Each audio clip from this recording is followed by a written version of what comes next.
the people of Europe aren't putting up with this. In fact, they had European elections just this last week, and the results have basically completely changed the dynamic within the European Parliament.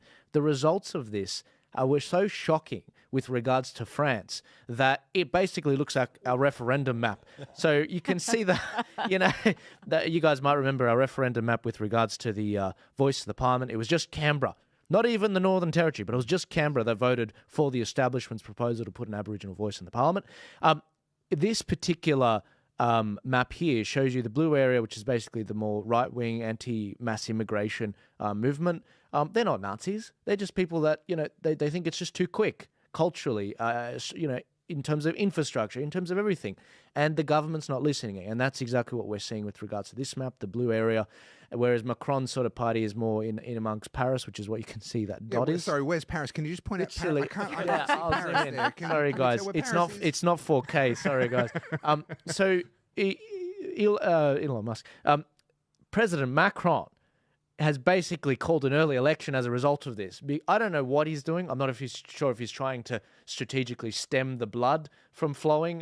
He's just trying to preempt Marine Le Pen from coming in and basically ruining it. So that's set for Sunday, the 30th of June to the 7th of July. It goes over a period of time there. And what I'm expecting from there is, most likely Marine Le Pen, she's not running directly against Macron. It's her number two who would become the prime minister, not the president, the prime minister. That's what we're looking at, and it's the legislative branch.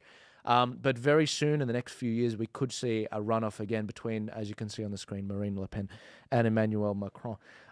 I'm really interested to see what exactly happens here. Their day of reckoning is happening in the European Union and in these countries. Do you guys have any thoughts on this particular thing? I think it's hilarious.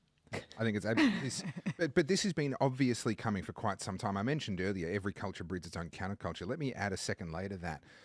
When you see a revolution eating its own, and we see that, okay, the heroes of the left, the Martina Navratilovas, first openly lesbian sports person, world champion tennis player, one of the greats of history in tennis, and celebrated for coming out and being bold and so forth. Now, persona non grata. We don't talk about Martina Navratilova anymore. Why? Because she got off the train at her stop and didn't keep going to everyone else's stop. Look at J.K. Rowling. Look at Germaine Greer. Look at these people who were heroes of the left not very long ago. And now they're persona non grata. The revolution is eating its own. And I have a theory. So every culture breeds its own counterculture. That's obvious.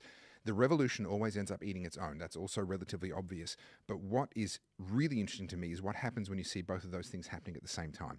When you see the revolution eating its own and the counterculture beginning to rise up, and I began saying this about 2 years ago, I said that's when you know that massive social change is about to happen far faster than anyone thinks is possible. That's what happened in the 1960s, and we actually haven't seen that convergence of those two events since then until now. And I began saying 2 years ago, we are on the cusp of an enormous and very rapid social change because those two forces are converging. It's funny you should say that, and I'll throw it to you guys in a sec, but I've noticed as a data point, young people, the Gen Z, they're calling them Zoomers because they're as conservative as the Boomer generation at that age. They have actually been leading this particular revolution in a lot of these countries. TikTok and a lot of other social media organizations that young people are on, a lot of young people are seeing Nigel Farage outcompete the boring Conservative, the boring Labor Party. And I have a lot of confidence in this. I love saying that line, God's a funny guy, and I just can't help but see these things come through. Yeah. Well, it's interesting the change that you've seen there in Europe. I think part of it has been that the COVID era, so many people have now seen that the government, particularly the left government, has been lying to them. Mm-hmm. They see, I think this has had a big cultural change that so many people, yes, the big leftist government, they'll protect us, they'll look after us. And people are now saying, hang on, we've been lied to about this. And they said young people are seeing what's happening, in their countries all around the world. I'll never own a house. I won't be able to travel like previous generations did because they're going to put all these taxes on, on airfare and air travel sort of thing. I'll live in a 15-minute city, and I'll probably have to work till I'm 75 because there won't be a pension there. That's the future that young people see and say, hang on a minute, We want better than that. And that's why you are, I think, seeing this huge change in Europe. I think you will see we're seeing it in the polling in the US, a shift to Trump. Where you mentioned in the UK, the lessons out of the UK are if you have a conservative government and they do not act and govern as conservatives and stand up for conservative values, they will destroy themselves. That is what we see happening in the UK. They're going to hand the power over to a Labor government, which will have 4 or 5 years of disaster for the UK. It looks like then in that opposition period, reform will take over. We saw that in recent years happen in Canada.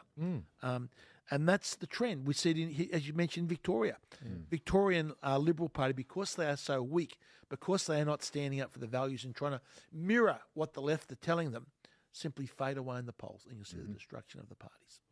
Yeah, well, what you've got is, as they were saying, the Great Reset. Do we really, though? Because when you look at how people have woken up to the lies that governments have been saying worldwide throughout COVID, once you see one lie, you start looking for others.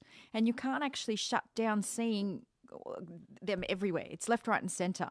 So I think it's more the Great Awakening than the Great Reset. And you're absolutely right, Joel. People are waking up to all this. You've got the younger generations, as previously mentioned, are looking at Andrew Tate and hero worshipping Andrew Tate. I don't necessarily agree with everything he says, but he has done a lot of good for the youth of today in trying to make them stronger and not emasculated, because we do have this emasculation of the male, especially the white male, which should not be occurring. We should all be proud of whoever we are, wherever we are. No, absolutely. That's actually a perfect lead into the next story. The next story